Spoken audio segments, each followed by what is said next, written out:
the study was part of a broader effort funded by the U.S. Agency for International Development and implemented with partners around the world to look at viruses in wildlife that could be a potential threat to human health, especially at those interfaces or those points of contact between wildlife and humans.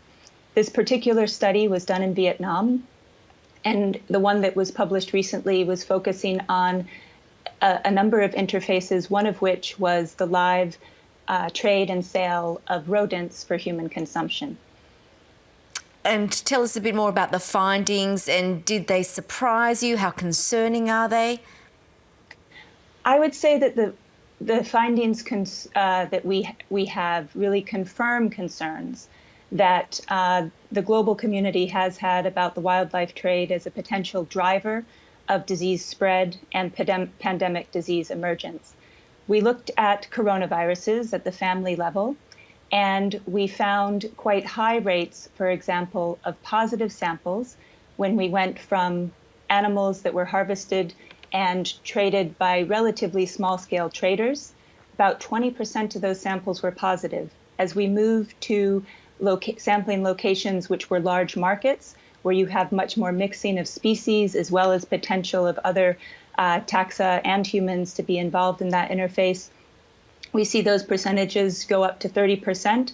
And then when we did sampling at wildlife restaurants, specifically where these rodents were on sale for human consumption, we had rates as high as 50%. That's the presence of coronaviruses in those samples at those locations.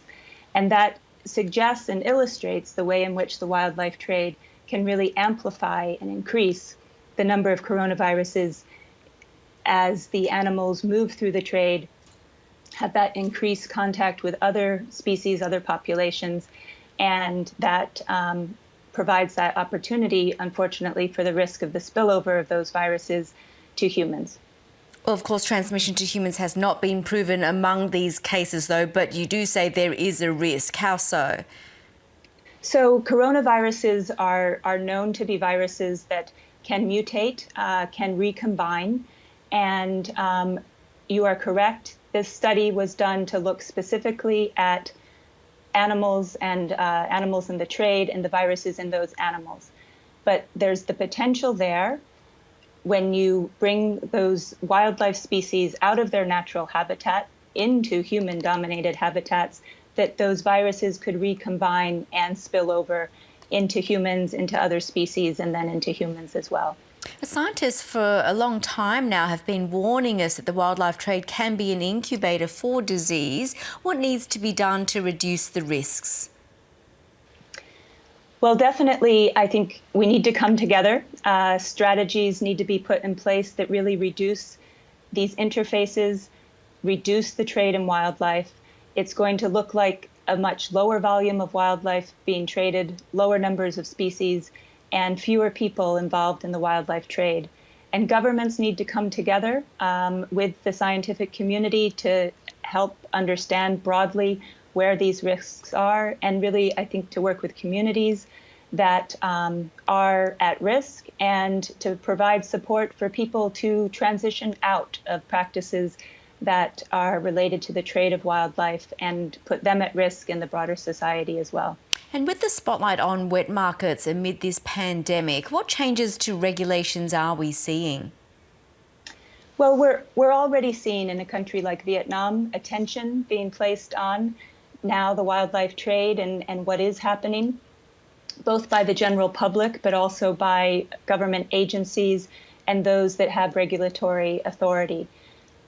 We're seeing that those conversations, I think, happening around the world, and seeing that conversation move from a more of an academic community into debate within governments and implementation of new regulations to limit that trade and move towards a phase out of the wildlife trade in many countries. It's going to take time. It's not going to be simple. It's a complex situation, and the context is very different from place to place. But I do already see organizations coming together from different sectors, as well as different governments coming together and reaching out to communities to engage them in finding solutions as well. And meanwhile, what will be done with these preliminary findings? Will the research be extended to other types of animals, or what's the next stage for you?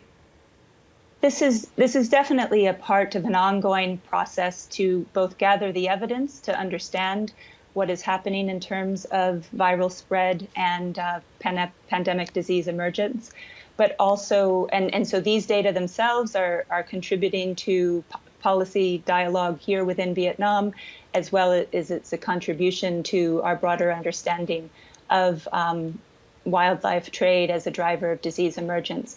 But it's part of ongoing work by the Wildlife Conservation Society, but also by many other organizations that are continuing to do some targeted research, some investigations to better understand exactly what's happening where, and to really move from that evidence into development of strategies and implementation of those strategies to reduce that risk.